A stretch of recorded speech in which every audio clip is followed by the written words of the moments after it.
നമസ്കാരം. മന്ത്രാക്ഷരിയിലേക്ക് ഏവർക്കും സ്വാഗതം.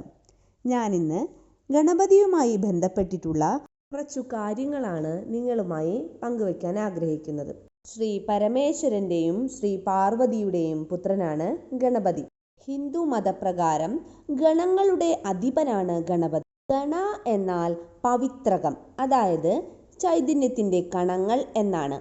പതി എന്നാൽ സ്വാമി, അതായത് കാത്തുരക്ഷിക്കുന്നവൻ. ചുരുക്കത്തിൽ പറഞ്ഞാൽ ഗണപതി എന്നാൽ പവിത്രകങ്ങളുടെ സ്വാമി എന്നർത്ഥം. ഇനി എന്തുകൊണ്ടാണ് ഗണപതി ഭഗവാനെ ഏതൊരു ശുഭകാര്യവും തുടങ്ങുന്നതിന് മുൻപ് പ്രാർത്ഥിക്കുന്നത്? മനുഷ്യൻ സംസാരിക്കുന്ന ഭാഷ നാദഭാഷയാണ്.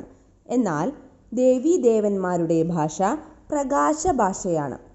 മനുഷ്യർ സംസാരിക്കുന്ന നാദഭാഷ ഗണപതിക്ക് മനസ്സിലാക്കാൻ കഴിയുന്നതിനാൽ ഗണപതി വേഗം പ്രസന്നനാകുന്നു.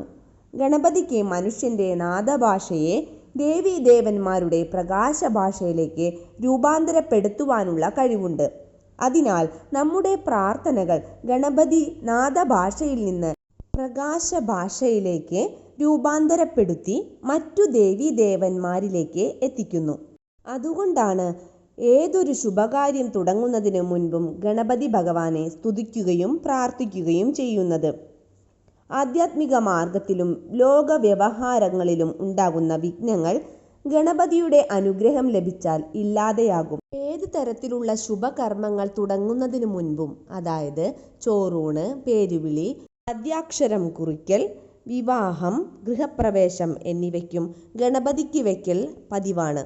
മംഗളമൂർത്തിയായ ഗണപതിയുടെ അനുഗ്രഹം കൊണ്ട് എല്ലാം മംഗളമായി പര്യവസാനിക്കും. ഗണപതി ഭഗവാന്റെ രൂപത്തിന് തന്നെ വളരെയധികം പ്രത്യേകതകളുണ്ട്. എല്ലാവർക്കും അറിയാം, ആനത്തലയാണ് ഗണപതിക്കുള്ളതെന്ന്. ഓരോ ദേവന്മാരുടെയും ആയുധങ്ങൾക്കും അവരവരുടെ വാഹനങ്ങൾക്കും വ്യത്യാസമുണ്ട്. ഓരോന്നിനും ആധ്യാത്മികമായ ഓരോ തത്വമുണ്ട്. ഗണപതിയുടെ വാഹനം മൂഷികനാണ്. ദേവീദേവന്മാരുടെ വാഹനം അവരവരുടെ പ്രവൃത്തിക്ക് അനുസൃതമായി മാറുന്നു. മൂഷികൻ എന്നാൽ രജോ ഗുണത്തെയാണ് സൂചിപ്പിക്കുന്നത്. ആയതിനാൽ രജോ ഗുണം ഗണപതിയുടെ നിയന്ത്രണത്തിലാണ് എന്നാണ് സാരം.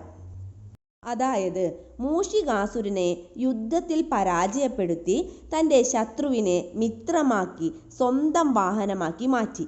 അതിനുശേഷം ഗണപതിയുടെ സേവകനായി വാഹനമായി മാറുകയും ചെയ്തു. അതിനാലാണ് മൂഷിക വാഹനൻ എന്ന് പേര് ലഭിച്ചത്. ഗണപതി ഭഗവാന് ചുവന്ന പുഷ്പങ്ങൾ അർപ്പിക്കുന്നതിൻ്റെ കാരണമെന്താണ്? ശ്രീ ഗണപതിയുടെ നിറം ചുവപ്പാണ്. ഗണപതി പൂജയിൽ ചുവന്ന വസ്ത്രം, ചുവന്ന പുഷ്പങ്ങൾ, രക്തചന്ദനം എന്നിവ ഉപയോഗിക്കുന്നു. ചുവപ്പ് നിറം ഉപയോഗിക്കുന്നതിൻ്റെ കാരണം എന്തെന്നാൽ അന്തരീക്ഷത്തിലെ ഗണപതിയുടെ പവിത്രകങ്ങൾ, അതായത് ഗണപതി ഭഗവാന്റെ തരംഗങ്ങൾ നാം പൂജിക്കുന്ന വിഗ്രഹം അഥവാ ചിത്രം കൂടുതൽ ജാഗൃതമാകുന്നതിനും പൂജിക്കുന്ന വ്യക്തിക്ക് ഭഗവാന്റെ കൂടുതൽ ചൈതന്യം ലഭിക്കുന്നതിനും ഇത് കാരണമാകുന്നു. ഇതേ സിദ്ധാന്തമനുസരിച്ച് ഗണപതിക്ക് കറുകപ്പുല്ല് സമർപ്പിക്കുന്നു. കറുകയെ ദുർവ എന്നും പറയുന്നു. ദുർവ എന്ന വാക്കിൻ്റെ അർത്ഥം ഇപ്രകാരമാണ്: ധു എന്നാൽ ദൂരെയുള്ളത്, അവ എന്നാൽ സമീപത്ത് കൊണ്ടുവരുന്നത്. ദൂരെയുള്ള ഗണപതിയുടെ തരംഗങ്ങളെ സമീപത്ത് കൊണ്ടുവരുന്നതെന്തോ അത് ദുർവയാകുന്നു. അതിനാലാണ് ഗണപതിക്ക് കറുകപ്പുല്ല് പൂജയിൽ അർപ്പിക്കുന്നത്. അർപ്പിക്കുന്ന ഇലകൾ തളിരിലകളും പുല്ലിലെ ഇലകൾ 3, 5, 7 എന്നിങ്ങനെ ഒറ്റ സംഖ്യയിലുള്ളതുമായിരിക്കണം. ഗണപതി ഭഗവാന്റെ രൂപത്തിലുള്ള പ്രത്യേകതകൾ എന്തെല്ലാമെന്ന് നോക്കാം. ആനത്തലയാണ് ഗണപതിക്കുള്ളത്. ഗണപതിയുടെ വലിയ നെറ്റി എന്നാൽ ബുദ്ധിയുടെ ലക്ഷണമാണ്. വളരെയധികം ചിന്തിക്കുകയും ചെയ്യും. വലിയ ചെവി വളരെയധികം ശ്രദ്ധാലുവാണ് എന്നാണ് സൂചിപ്പിക്കുന്നത്. ശ്രദ്ധയോടുകൂടി എത്ര വേണമെങ്കിലും കേട്ടിരിക്കും. അതുകൊണ്ട് തന്നെ ഭക്തന് തൻ്റെ കാര്യങ്ങൾ എല്ലാം പറയാം. നമ്മെ നന്നായി കേൾക്കാൻ താല്പര്യമുള്ള ഭഗവാനാണ് ഗണേശൻ. ചെറിയ വായയാണ്, എന്നാൽ കുറച്ചേ സംസാരിക്കൂ. വലിയ വായുള്ളവർ ധാരാളം സംസാരിക്കും. ചെറിയ കണ്ണ് സൂചിപ്പിക്കുന്നത് വളരെ സൂക്ഷ്മമായി നിരീക്ഷിക്കാനുള്ള കഴിവാണ്. ഒറ്റക്കൊമ്പ് കൊണ്ട് അർത്ഥമാക്കുന്നത് നല്ലതിനെ പരിരക്ഷിക്കാനും ചീത്തയെ തിരസ്കരിക്കാനുമുള്ള കഴിവാണ്. തുമ്പിക്കൈ ശക്തിയെയാണ് സൂചിപ്പിക്കുന്നത്. കയ്യിൽ എപ്പോഴും മോദകം ഉണ്ടായിരിക്കും. ഭക്തന്മാർക്ക് എപ്പോഴും മധുരമേറിയ കാര്യങ്ങൾ പ്രദാനം ചെയ്യുന്നു. ക്ഷിപ്രപ്രസാദിയുമാണ്, അനുഗ്രഹദായകനുമാണ് ഗണപതി. വലിയ വയർ സൂചിപ്പിക്കുന്നത് ജീവിതത്തിലുണ്ടാകുന്ന വലിയ പ്രശ്നങ്ങളെ പരിഹരിക്കാനും സുഖദുഃഖങ്ങളെ ഒരുപോലെ സ്വീകരിക്കാനുമുള്ള കഴിവാണ്. ഹിന്ദു കലണ്ടർ അനുസരിച്ച് ഭദ്രപാദ മാസത്തിൽ ശുക്ലപക്ഷത്തിൽ ചതുർത്ഥി നാളിൽ, അതായത് ഇംഗ്ലീഷ് കലണ്ടർ പ്രകാരം ആഗസ്റ്റ് മുതൽ സെപ്റ്റംബർ വരെയാണ് ഭദ്രപാദ മാസം. ഇതിൽ കറുത്തവാവ് കഴിഞ്ഞ് 4ാമത്തെ ദിവസമാണ് ചതുർത്ഥി തിഥി വരുന്നത്. കേരളത്തിൽ ഇത് ചിങ്ങമാസത്തിലെ അത്തം നാളിൽ വരുന്ന ചതുർത്ഥി ദിനമാണ് ആചരിക്കുന്നത്. വിനായക ചതുർത്ഥി ദിവസം ഗണപതി ഭഗവാന്റെ ജന്മദിനമാണ്. ഗണപതി ഭഗവാന്റെ വരപ്രസാദം ലഭിക്കുന്നതിനായി ആഘോഷിച്ചു വരുന്ന ഉത്സവമാണിത്. ചതുർത്ഥി മുതൽ ചതുർദശി വരെ ഗണപതിയുടെ തത്വം ഭൂമിയിലേക്ക് മറ്റു ദിവസങ്ങളെ അപേക്ഷിച്ച് 1000 മടങ്ങ് കൂടുതൽ അളവിൽ എത്തിച്ചേരും. അതിനാൽ ഈ ദിവസങ്ങളിൽ ചതുർത്ഥി മുതലുള്ള ഈ 10 ദിവസങ്ങൾ ഗണപതിയുടെ നാമം ജപിക്കുക, ഗണപതിയുടെ വിഗ്രഹത്തെ പൂജിക്കുക, ഗണേശ സ്തോത്രങ്ങൾ ചൊല്ലുക, ഗണേശനെ വെച്ച് പൂജ ചെയ്യുക, ആരാധിക്കുക വഴി ഗണേശ തത്വത്തിൻ്റെ ഗുണം ലഭിക്കും. ഇത് ഗണേശോത്സവമായി ജനങ്ങൾ കൊണ്ടാടുന്നു. ഗണേശോത്സവത്തിന് ആദ്യമായി തുടക്കം കുറിച്ചത് ഛത്രപതി ശിവാജിയാണ്. മഹാരാഷ്ട്രയിലാണ് ഇതിന് തുടക്കം കുറിച്ചത്. ഗണേശ ചതുർത്ഥി ദിവസം ചന്ദ്രനെ കാണരുത് എന്ന് പറയുന്നത് എന്തുകൊണ്ട്? ഇതിൻ്റെ പിന്നിലുള്ള കാരണം ഇതാണ്. വിനായക ചതുർത്ഥി ദിവസം ചന്ദ്രനെ കാണുന്നത് ആളുകൾ ഒഴിവാക്കാറുണ്ട്. ചതുർത്ഥി കണ്ടതുപോലെ എന്നൊരു ചൊല്ല് തന്നെയുണ്ട്. അങ്ങനെ കണ്ടാൽ ഒട്ടും ശുഭകരമല്ലാത്ത ഒട്ടേറെ അനിഷ്ടങ്ങൾ ഒന്നിനു പുറകെ ഒന്നായി ഉണ്ടാകും എന്നും മാനഹാനിയും ദുഃഖവും നേരിടും എന്നുമാണ് വിശ്വാസം. ചതുർത്ഥി ദിവസം ചന്ദ്രദർശനം നിഷിദ്ധമായതിനു നിദാനമായ വിശ്വാസത്തിന് വ്യത്യസ്തമായ ഐതിഹ്യങ്ങളും ഉണ്ട്. ബ്രഹ്മവൈവർത്ത പുരാണത്തിൽ പറയുന്ന കഥ ഇതാണ്. അവതാര ദിനമായ ചതുർത്ഥി നാളിൽ ഗണപതി വീടുകൾ തോറും സഞ്ചരിച്ച് ഭക്തർ നൽകിയ അപ്പവും മോദകവും അടയും അങ്ങനെ എല്ലാ ഇഷ്ടവിഭവങ്ങളും കഴിച്ച് കുറച്ച് മോദകം കയ്യിലും പിടിച്ചുകൊണ്ട് യാത്ര തിരിച്ചു കൈലാസത്തിലേക്ക്. അപ്പോഴേക്കും രാത്രിയായി കഴിഞ്ഞിരുന്നു. തൻ്റെ വാഹനമായ എലിയുടെ പുറത്തു കയറി പോകുന്ന നേരം പെട്ടെന്ന് തന്നെ എലി ഒരു പാമ്പിനെ കണ്ടു. എലി ഭയന്നു വിറച്ചു. പെട്ടെന്നുള്ള കുലുക്കത്തിൽ ഭഗവാൻ തെറിച്ചു വീണു. കൊമ്പു കൊണ്ടതുകൊണ്ട് വയറു പൊട്ടി മോദകവും അപ്പവും പുറത്തു വന്നു. താഴെ പോയതെല്ലാം വയറ്റിനുള്ളിലേക്ക് പെറുക്കിയിട്ടു. അതിനുശേഷം ആ പാമ്പിനെ പിടിച്ച് പൊട്ടിയ വയർ വരിഞ്ഞുകെട്ടി. ഇതെല്ലാം കണ്ട് ചന്ദ്രൻ നിൽപ്പുണ്ടായിരുന്നു. ചന്ദ്രന് ചിരി സഹിക്കാൻ കഴിഞ്ഞില്ല. ആകാശത്തിൽ നിന്ന് ചന്ദ്രൻ ഇതുകണ്ട് കോപാകുലനായ ഗണപതി തൻ്റെ കൊമ്പ് പറിച്ച് ചന്ദ്രനെ എറിഞ്ഞു. അതിനുശേഷം ശപിക്കുകയും ചെയ്തു.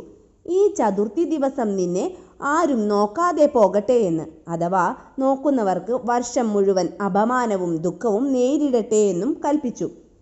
അതിനുശേഷം ഗണപതി ഭക്തന്മാരാരും അന്ന് ചന്ദ്രനെ കാണാറില്ല.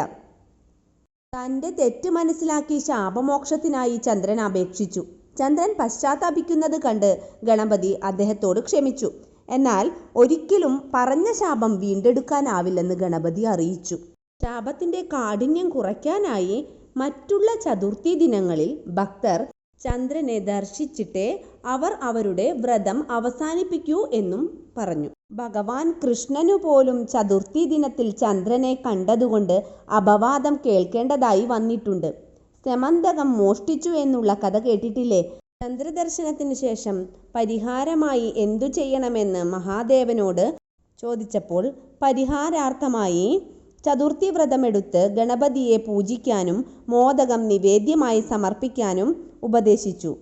പാർവതീദേവി, ധർമ്മപുത്രർ, രുക്മിണീദേവി, ശ്രീകൃഷ്ണൻ, ഹനുമാൻ, ഹരിശ്ചന്ദ്രൻ, നളൻ തുടങ്ങി ഒട്ടേറെ ദിവ്യാത്മാക്കൾ അനുഷ്ഠിച്ച വ്രതമാണ് വിനായക ചതുർത്ഥി. ഗണപതിയുടെ ജന്മനക്ഷത്രം അത്തം ആയതിനാൽ അത്തച്ചതുർത്ഥി എന്നും അറിയപ്പെടുന്നു. മംഗല്യ തടസ്സം, വിദ്യാ തടസ്സം, സന്താന തടസ്സം, ഗൃഹനിർമ്മാണ തടസ്സം എന്നിങ്ങനെയുള്ള വിഘ്നങ്ങൾ ഒഴിവാക്കാൻ ഈ ദിനം വളരെ നല്ലതാണ്.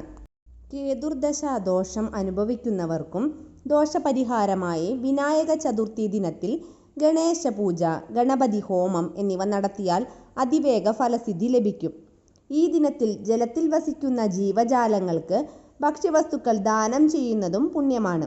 അങ്ങനെയാണ് അരിമാവ് കുഴച്ചതും ധാന്യങ്ങളും കൊണ്ടുണ്ടാക്കിയ പ്രതിമകൾ ആചാരത്തിൻ്റെ ഭാഗമായത്. ഉത്തരേന്ത്യയിൽ വളരെയധികം പ്രാധാന്യമുള്ളതാണിത്. കേരളത്തിൽ ചില ക്ഷേത്രങ്ങളിൽ ആനയെ പൂജിക്കുകയും ആനയൂട്ടും നടത്താറുണ്ട്. ഇനി വിനായക ചതുർത്ഥി ദിനത്തിൽ ക്ഷേത്രങ്ങളിൽ പോയി വഴിപാടുകൾ നടത്തേണ്ടത് എന്തെല്ലാമാണ്, എന്തിനു വേണ്ടിയാണ് എന്ന് നോക്കാം. വിനായക ചതുർത്ഥി മുതൽ ഭാഗ്യസൂക്ത പുഷ്പാഞ്ജലി ചതുർത്ഥി തോറും നടത്തുന്നതും നല്ലതാണ്. ഭാഗ്യങ്ങൾ കൈവരിക്കാൻ ഇത് സഹായിക്കും. ഋണവിമോചന പുഷ്പാഞ്ജലി വിനായക ചതുർത്ഥി ദിവസം ചെയ്യുന്നത് കടബാധ്യതകൾ തീരാൻ ഉത്തമമാണ്. അത് എല്ലാ മാസത്തിലെ ചതുർത്ഥി ദിവസങ്ങളിലും ചെയ്യുന്നത് ഉത്തമമാണ്. കറുകപ്പുല്ലുകൊണ്ടാണ് ഇത് ചെയ്യുന്നത്. പിന്നെ കറുകമാല ചാർത്തുന്നത് വിഘ്നങ്ങൾ തീരാൻ ഉത്തമമാണ്. കറുക നാരങ്ങാമാല, അതായത് ഓരോ നാരങ്ങകൾക്കിടയിലും കറുകപ്പുല്ല് വെച്ച് കെട്ടുന്ന രീതിയാണിത്. ഓം ഗം ഗണപതയെ സർവവിഘ്നോപശാന്തയെ എന്ന് ജപിച്ചുകൊണ്ട് കെട്ടാവുന്നതാണ്. 18, 28 എന്നിങ്ങനെയാകാം നാരങ്ങയുടെ സംഖ്യ. തെച്ചി നാരങ്ങാമാല, അത് ഓരോ നാരങ്ങകൾക്കിടയിലും തെച്ചിപ്പൂവ് ഉള്ളിലെ നാര് കളഞ്ഞതിന് ശേഷം കെട്ടുന്നതാണ്. അത് മംഗല്യ കാര്യങ്ങൾക്ക് തടസ്സമുണ്ടെങ്കിൽ അത് മാറാൻ ഉത്തമമായിട്ട് ചെയ്യുന്നതാണ്. മംഗല്യ തടസ്സം മാറാൻ കദളിപ്പഴം കൊണ്ടും മാല കെട്ടി ചാർത്തുന്നത് നല്ലതാണ്. പഴമാല എന്നാണ് ഇതിനെ പറയുന്നത്. കുറഞ്ഞത് 18 28 കദളിപ്പഴങ്ങൾ കൊണ്ട് മാല കെട്ടി ചാർത്താവുന്നതാണ്. ആഗ്രഹങ്ങൾ സാധിക്കുന്നതിന് ഉണ്ണിയപ്പ വഴിപാട് നൽകുന്നതും നല്ലതാണ്. മോദക വഴിപാട് ശാപമുക്തി വരുത്തുവാൻ നല്ലതാണ്. നെയ്വിളക്ക് തടസ്സങ്ങൾ അകറ്റാൻ നല്ലതാണ്. കരിമ്പുമാല അല്ലെങ്കിൽ കരിമ്പ് ഭഗവാന് സമർപ്പിക്കുന്നത് ദാമ്പത്യപരമായിട്ടുള്ള ഭദ്രതയ്ക്ക് വളരെ ഉത്തമമാണ്. ഈ വർഷത്തെ വിനായക ചതുർത്ഥി വരുന്നത് 2024 സെപ്റ്റംബർ 7 ശനിയാഴ്ചയാണ്. വിനായക ചതുർത്ഥി ദിന ആശംസകൾ നേർന്നുകൊണ്ട് നിർത്തുന്നു. നന്ദി.